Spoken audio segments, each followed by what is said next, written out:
The following is a Shaw TV Public Affairs presentation. Constituency Report is produced as a public service by members of the BC Legislature through the facilities of Shaw TV.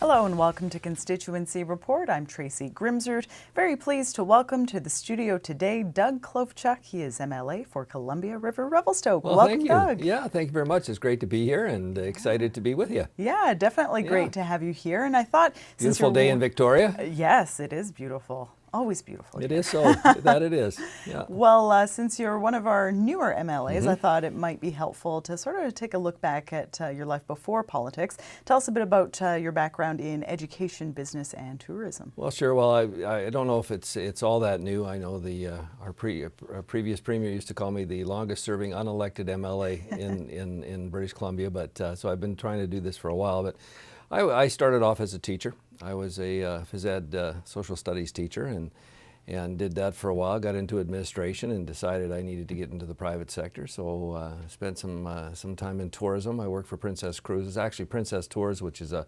subsidiary of Princess Cruises.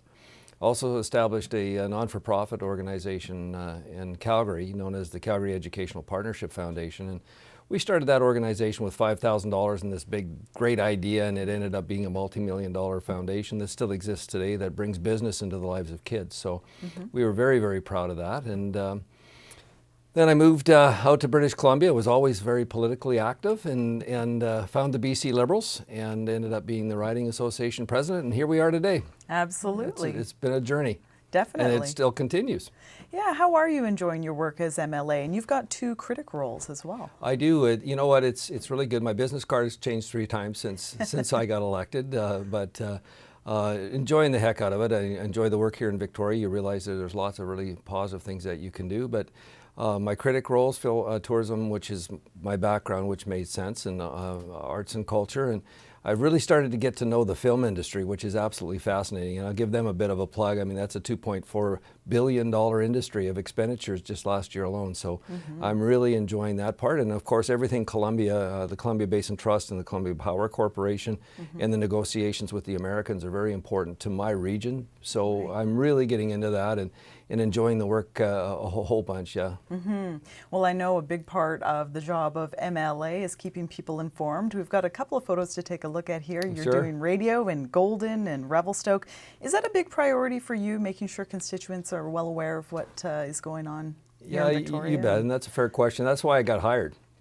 As you get hired to represent people. And I mean, the work here in Victoria is incredibly important, and we all understand and get that. But back at home in Columbia River Revelstoke, it's making sure people know not only what you're doing here in Victoria for them, but I think more importantly what your constituency offices and your staff are working for them and doing for them back in the riding. So that communication piece is constant, and we're really starting. We're relatively new at this. We've been doing it for about 6 months, but it's been very effective. And the feedback that we're getting is really positive from people. So we're engaged, and they know how to get a hold of us, and we're actually putting some rubber on the road. So that's really good. Now, yours is quite an interesting riding. It's very big. Tell us a bit about the unique geography of Columbia River Revelstoke. Well, it's one of the largest ridings in British Columbia. It goes all the way from Revelstoke to Kimberley.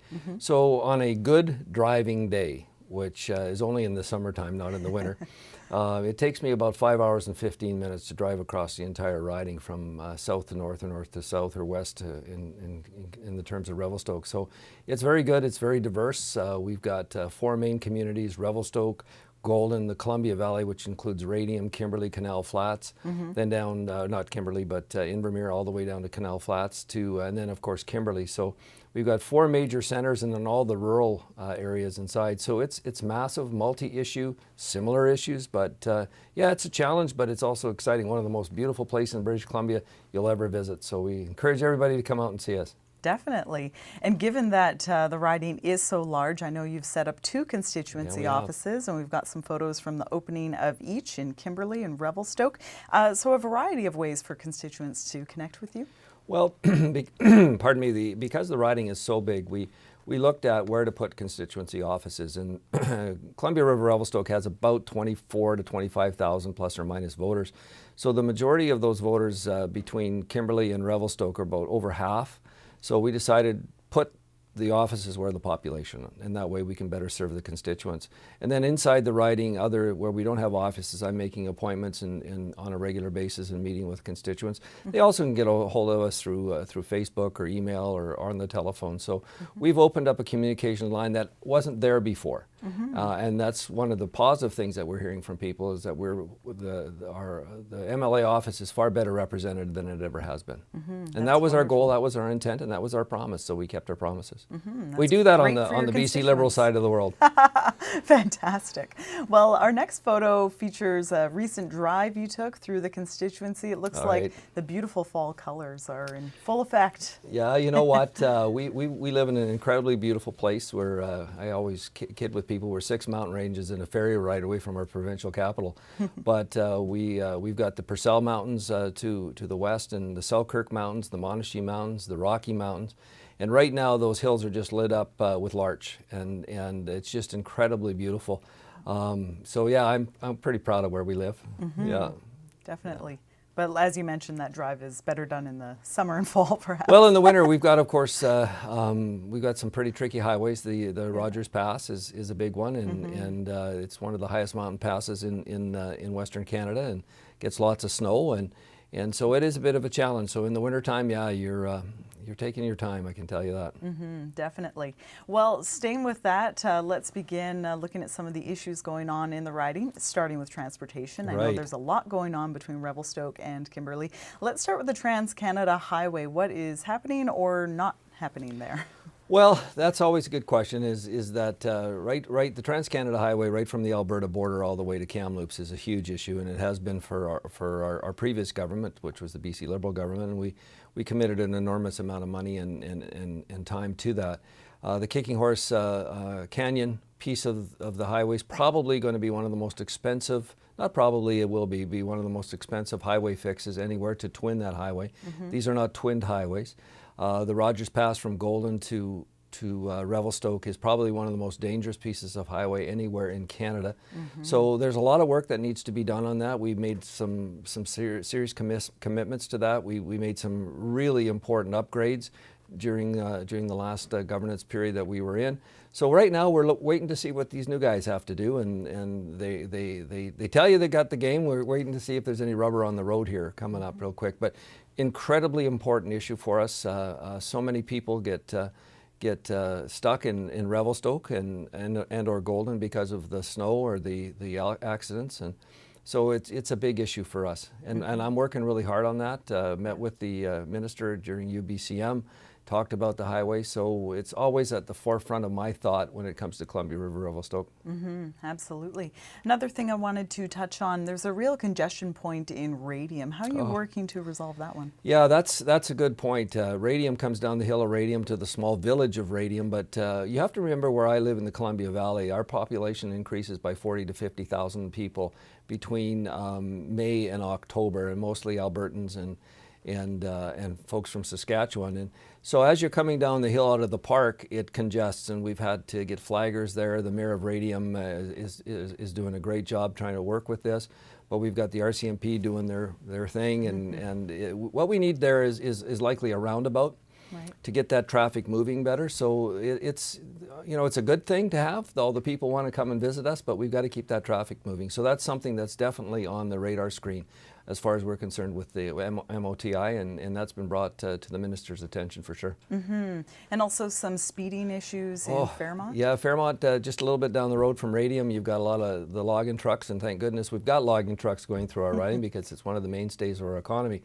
But we've met with MOTI on those issues to get the traffic slowing down there, because it is a community, it's a resort community, so the speed there is a big issue. But we've been working on it, and MOTI, to their credit, has come up with some signage over the summer that seemed to slow things down a little bit, but we're constantly working on that issue with the Fairmont Business Association and the RDEK representative, Wendy Booth, there. So yeah, we're always working on something. Definitely. We'll keep our eye on those ones for sure. Important. Yeah. Well, moving on to wildlife management issues, Right. what's the situation with regards to ungulate numbers? Well, as a resident hunter, it's important to us, and I represent a community of people. Not everybody's a hunter where I live, but there's a lot of people, and we've got a lot of guide outfitters too. Our ungulate populations have been on the decrease now, I would think, for the last 5 years. I know it's harder for me to go out and find an elk, and we were able to get some meat in the freezer a week and a half ago, so that was good. But those numbers are dramatically dropping. There's multiple reasons for it, and as a MLA for this region and my colleague in Kootenay East, we've been working very hard to try to look at some solutions to that. Absolutely. And when it comes to wolves and grizzlies, can you speak a little bit about the importance of managing predators as well? Well, when you talk about wildlife management, it's from habitat to all sorts of different things. And one of the things that's really important that people have to understand about wildlife management, if you don't manage predators, you can't manage the ungulates. So we've got high numbers of wolves. We've got just where I live and behind where I live, there's 2 wolf packs there. I can hear them just about every night howling, which is amazing. It's incredible to live there. Yeah. I just 2 weeks ago had about a 3-year-old grizzly walk through my property, not pretty close to the house, and so you know you live where you live, right? But these animals' numbers are increasing, and they're doing what they're supposed to do. Their DNA tells them that they need to kill things and eat it, and that's what they're doing. But the problem is that the numbers are going down for lots of different reasons. So what they've done now is they're starting to turn towards killing cattle.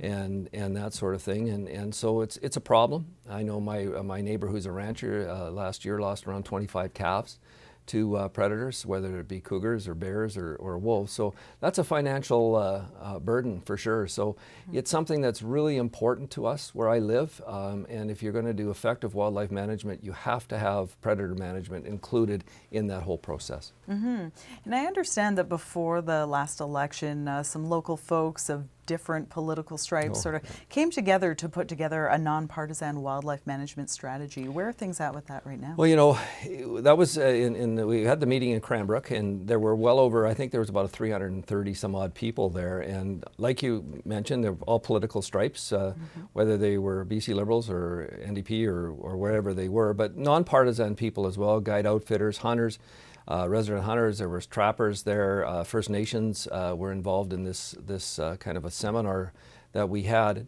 And what we decided that day is that we would come up with a nonpartisan way to look at wildlife management. And the wildlife management problem in the Kootenays, it goes back into the 50s. This isn't a problem that was created by the BC Liberals. It's not a problem that was created by the NDP or the Socrats. It's a problem that we haven't put enough time or resources into. So we've really got to focus nonpartisan on bringing those numbers back up. So the agreement at that point is that the BC Liberal government at that time was going to put $5 million into this new process that would mirror to some extent the Freshwater Fish Society. So we're going to take wildlife management out of the hands of government, stop making it a political football, and give it to people who actually understand this, and so that it was driven by science. So great plan, everybody agreed with it. Well, things changed, as we all know, and so we're waiting to hear from the Minister of Forest Lands Natural Resource Operations, and I've had conversations with him about that as to what that's going to look like. So hopefully in our upcoming time, we'll see where all that kind of plays out. But it's incredibly important for the people that I represent, and we need to get those numbers back up. Is there any update with regards to efforts to bring a conservation officer back to Revelstoke? You know, that's another really great question, is that our conservation service, I just want to really applaud them for the amazing work that they do. And Revelstoke, when the gentleman that was the conservation officer there retired, he wasn't replaced.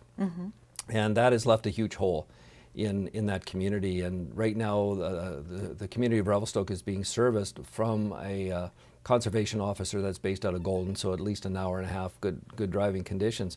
So I've been working really hard before the election and now after the election to find a way to get a conservation officer back into Revelstoke. It's critical that one be there. It's needed. The mayor there has been advocating with me for that. So we really hope in the platform that the government of today had, and in their budgets they talk about the expansion of the conservation officer service. So we're hopeful that we're going to be able to see a conservation officer very soon coming back to Revelstoke. So I've been working really hard on that file, and it's with the community. It's really needed. And I hear you'll be tabling a petition on that soon? I will. So there has been a petition that has been organized by the Revelstoke Hook and Bullet people, the Rod and Gun Club, and I have that petition, and I am going to be presenting that to the House and to the Minister as well, to say, you know what, we've got X number of signatures, and they're in the hundreds and hundreds and hundreds of signatures. So we're really hopeful, and that we can get a conservation officer back in Revelstoke really soon to take care and manage the things that needs to be managed in Revelstoke, so that you know, everything works out. Definitely.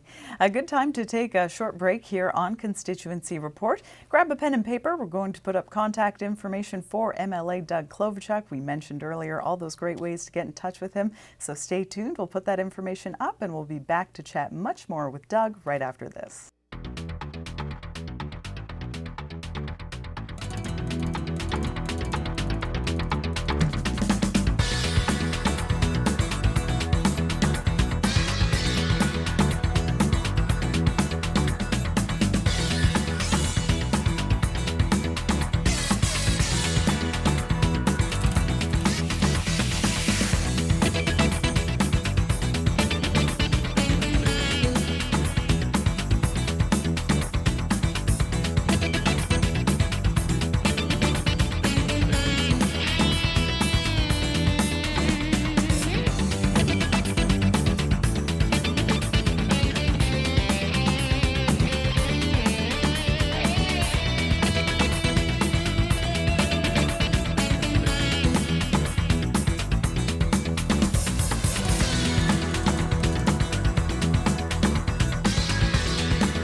Hello and welcome back to Constituency Report, continuing our discussion with Doug Clovechok, MLA for Columbia River Revelstoke. And Doug, obviously this summer, so many communities were coping with a devastating wildfire season. We'll get to the Kootenays in a moment, but I want to mention the Caribou-Chilcotin region as well, because you toured that area with your colleague MLA Donna Barnett, didn't you? I did so, and you're absolutely right. This fire season was unprecedented in British Columbia. It was the worst that we've ever had.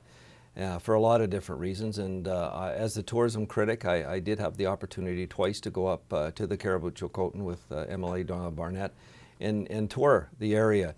And what I saw was something that I'll never forget. The scorched earth and the destruction that was up there from animals, burned animals that were laying in ditches, and animals that were out limping in the fields because their hooves had been burned off. It was just horrific, and the economic impact that those fires have had on the Caribou-Chilcotin are going to be felt for years to come. So there needs to be a multi-ministerial approach to the solutions to this. But I met with resort owners, and many of these resort owners were untouched by the fires other than smoke, yet they had cancellations. Completely, their season was gone. And next season, there's not booking because people think it's a scorched earth from across the world. So I know that we've been pushing hard the Ministry of Tourism to make sure that there's a plan in place here, that we can tackle this, because these are people's livelihoods. And some people, one business I met with had lost just in July alone $400,000, and met with a small business that had lost about $25,000. Doesn't sound like a lot of money, but I tell you what, for them that's their livelihood, and they don't know if they're going to be able to survive the winter. And when you have somebody who's put 25 years into their into their business and their lives, and you know, there's tears and there's incredible emotion in front of you. It certainly makes you very aware of the fact that these British Columbians need our help, and they need it right now. And not to be too partisan, but I'm going to be. This government has not stepped up to the plate to help these people, and it's sad to see that, because right now there's people in British Columbia that have suffered from these fires that unfortunately are not being taken care of, and we need to make sure that that happens, and that happens now, not tomorrow, but today. So, you know, from that perspective, I also was up talking to folks around the bear watching, Chilcote Lake up in the Chilcotin there, and that was very fascinating as well. So, you know, the salmon run up there is phenomenal, and so we're trying to look and assess what these fires have done in terms of that particular MLA's riding, and what kinds of things need to be done up there. But the work is beyond belief. I had the incredible opportunity to meet firefighters from Mexico, from Australia, from New Zealand, from the United States, Canada. Our First Nations communities were fighting these fires, and and Canadian military. One of the fire camps that I visited when I was up there was like a military operation. Well, it was a military operation. Right. You had military helicopters, all sorts of armored personnel carriers, and they have these heat sensors on the bottom of these armored personnel carriers that have actually seen service in Afghanistan and Iraq, that sense the heat underneath. So they go over a burned out area and they'll find the hot spots, and then the crew will come in and clean them up. But what's really exciting about all of that is that you had this global community of people that couldn't really talk to each other because of language barriers in some cases, fighting for BC. And I tell you, I was so proud to be part of that at that particular day. So there was a lot of really heroic efforts made, and compliments to the BC Wildfire Services. They're just amazing men and women. Absolutely, so hardworking. Oh, unbelievable. And they're running into fire, not away from it. So I thank those women and men for all the service that they gave, and continue to give. Absolutely, it does continue. And tell us a bit about the situation in the Kootenays and the work that you did along with your colleague MLA Tom Shipika, with regards to access to the backcountry. Yeah, we fortunately didn't have the kind of fire season that was seen up in the Caribou Chilcotin, but the potential was there. It's the driest I've ever seen my home. It was beyond belief. And we did have some serious fires. We had the White River Fire Complex, and we had other fires. But we realized very, very quickly into July that we needed to shut the backcountry down, and that's not an easy thing to do. So we petitioned the Minister of Forest Lands and Natural Resource Operations, Doug Donaldson, and he was very receptive, and I've got to give him credit for that. And we were able to get that backcountry shut down, not only to motorized vehicles like ATVs, you know, quads and motorbikes and everything else, but eventually we had it completely shut down even to human use, and it worked. And in talking to the conservation officers that I know very well, they're my friends, they didn't write a lot of paper in terms of tickets, because people were very compliant with those regulations, because we saw what was going up in the Caribou Chilcotin. We didn't want to have that where we lived. Right. So people have to be commended, and I really want to say that out loud, is that they really stepped up, and we were able to do that with the help of the ministry, and not everybody liked it, but you know, it worked. So we're very proud of that. And as far as restoring that access to the area? Yeah, well, there came a time in mid-September, I had heard from the guide outfitters that their season was being jeopardized, and you know, we wanted to make sure that the conditions were correct. BC Wildfire Services are the experts. They're the ones that have the science, and it has to be driven by science. And when we discovered that the humidity levels were going up, the nights were cooler, there had been some rain, we did petition the minister yet again to open the backcountry as soon as possibly could be safely done, and that actually happened too. So, you know, I'm proud to say that the guide outfitter season, I don't know, saved is the right word, but they were able to continue with their business, and resident hunters. And one of the big things that was, I heard loud and clear in my writing, is that so many people where I live depend on hunting to put something in the freezer for the winter, an elk or a deer or a moose or whatever that looked like.